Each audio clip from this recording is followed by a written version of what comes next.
பீகார் தேர்தலில் பாரதிய ஜனதா கட்சி வெற்றி பெற்றால் இந்துத்வாவின் சாகசங்கள் மேலும் அதிகரிக்கும் என்றும், தோல்வியடைந்தால் எந்தவித பாதிப்பும் ஏற்பட போவதில்லை என்றும் பிடிஐ செய்தி நிறுவனத்தின் நிர்வாக ஆசிரியர் திரு சந்திரசேகரன் தெரிவித்துள்ளார்.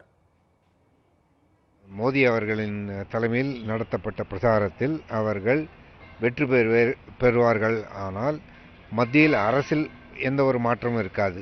அவர்கள் தோற்றாலும் மத்தியில் அரசில் என்ற ஒரு மாற்றமும் இருக்காது. ஆனால் பிஜேபி வெற்றி பெறும் பட்சத்தில் இந்துத்துவ அமைப்புகளின் சாகசங்கள் இன்னும் கடுமையாக இருக்கலாம். ஏனென்றால் அவர்கள் சமீபத்தில் எடுத்துக்கொண்ட ஒரு சில முடிவுகள், நடவடிக்கைகள் அவர்களுக்கு வெற்றி ஏற்பட்டு தந்ததாக கருத்தில் கொண்டு அவர்கள் இன்னும் அதிகமாக முனையலாம்.